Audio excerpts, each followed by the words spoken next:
Oi, pessoal. Vou falar um pouco sobre mudanças climáticas, racismo ambiental e todos os eventos extremos que a gente tem vivenciado, né, nos últimos anos.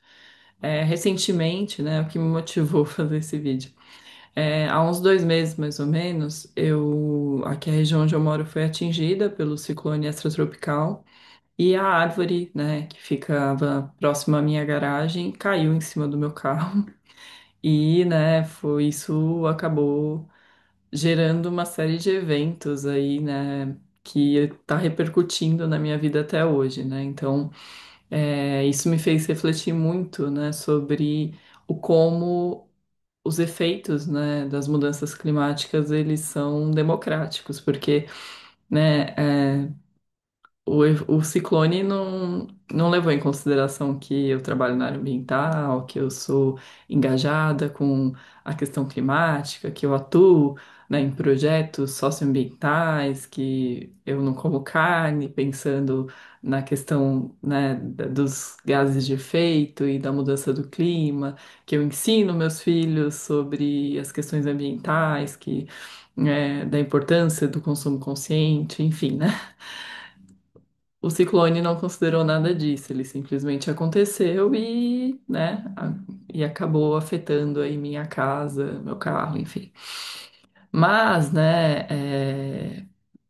apesar disso, né, apesar de eu ter sido atingida, eu tenho minimamente condições de organizar, estruturar minha vida para recuperar o que foi perdido e recuperar, né, minha casa, meu carro, enfim.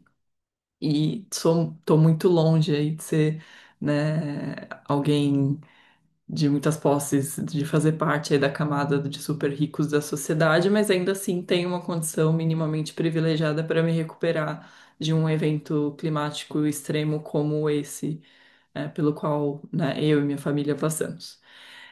E, né, então, né, isso faz a gente, né, pensar bastante sobre adaptação, né, às mudanças climáticas, mas também como as pessoas podem ser afetadas de diferentes formas, né, pelos eventos extremos. Então, de um lado, a gente tem, né, os super ricos que estão lá construindo bunkers, reforçando suas casas, criando mecanismos de proteção contra desastres climáticos, né, e tudo mais, e todo esse contexto que a gente vê, vira e mexe aparecer na mídia e tal.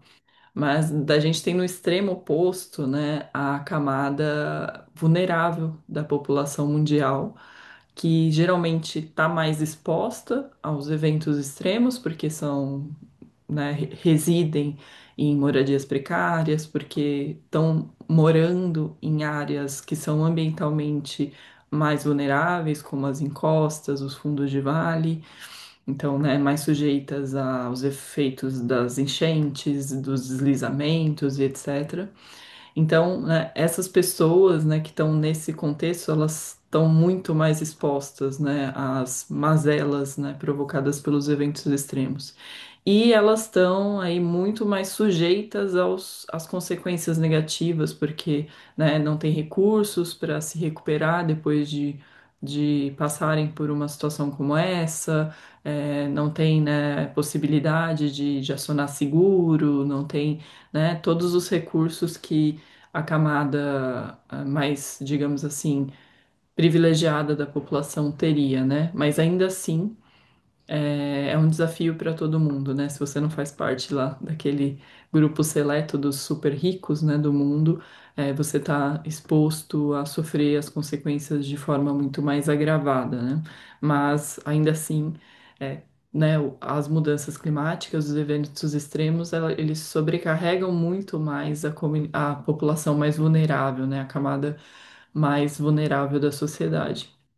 Então, a gente tem, né, isso, né, como meio que sendo, né, o conceito, né, do termo racismo ambiental. Então, a gente tem um contexto em que os super ricos, né, que são os que mais geram impacto sobre, né, a questão climática, e os mais pobres, que geram menos impacto, pensando que o principal desafio, né, envolvendo mudanças climáticas é a emissão de carbono, e as pessoas que estão aí na camada mais pobre da sociedade são as que menos geram, né, emissão de carbono.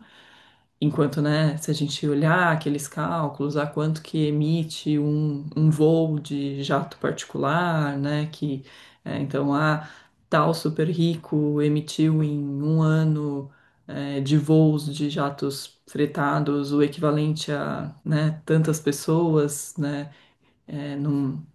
numa situação de vulnerabilidade social. Então, a gente tem toda uma urgência aí, né? Primeiro, de alterar a estrutura, né, da nossa sociedade, a estrutura econômica, para que a gente tenha, né, uma sociedade mais justa, alterar a nossa estrutura de geração energética e de consumo de bens e serviços, etc., que geram, né, emissão de carbono. Então, isso é uma coisa que é urgente, mas a gente também tem, né, um contexto de mudanças climáticas em curso, então a gente precisa, né, também adaptar nossas cidades para as mudanças climáticas. E essa adaptação tem que ser também uma adaptação que seja socialmente justa, né? Não adianta só, né, a população, a camada mais privilegiada da população conseguir se adaptar minimamente. A gente também tem que adaptar, né, essas camadas mais vulneráveis da sociedade. Isso é um grande desafio, isso depende de muito investimento público, porque, né, tem que ter ali, essa responsabilização do setor público, porque, enfim, né, são áreas que as pessoas não têm condição de fazer isso de forma autônoma. Então, isso é um grande desafio, né? Porque é, quem paga essa conta, como a gente potencializa essas ações, né? Então, a gente sabe, né? Trago sempre, né, por conta da minha linha de atuação, minha linha de pesquisa, da importância das soluções baseadas na natureza para a adaptação das cidades como um todo, adaptação das bacias hidrográficas, mas tem toda uma questão aí, né, um contexto social e político que acaba gerando um grande desafio, né? Muitos entraves para que a gente consiga de fato ter isso acontecendo de uma forma palpável. Então, né? É difícil, mas a gente está aí na luta para que isso aconteça. E aí, né, da minha parte, eu me vejo, né, hoje vivenciando esses eventos climáticos extremos de forma muito mais constante e, né, tenho um certo privilégio, como eu falei, né, tô longe de fazer parte dos super ricos, mas, né, tenho seguro no carro, tenho seguro na casa e isso por si só já é um grande privilégio. E aí fazendo as adaptações, né? Porque aqui somos engajados com as questões socioambientais e climáticas, então temos uma casa que, né, tem uma questão de gestão energética sustentável, temos placa solar e tem uma série de outras coisas, né, alinhadas com o que a gente acredita, mas, né, não basta também essas ações, a gente tem que lutar para que isso seja uma realidade também para as pessoas, né, mais vulneráveis da sociedade, etc. E é isso, né? Essa semana mesmo, né? Tô gravando esse vídeo no dia 26 de setembro, e essa semana, nos últimos dias, aconteceu aí uma série de chuvas intensas, né? Ao longo, né, do Brasil, principalmente na região sul e sudeste. E a gente viu aí, né, uma enxurrada, né, literalmente de vídeos, mostrando inundações em vários lugares e telhados caindo e, né, vídeos na cidade de São Paulo, onde teve, né, ventos, muito de velocidades muito altas atingindo edificações, já vidraças quebrando.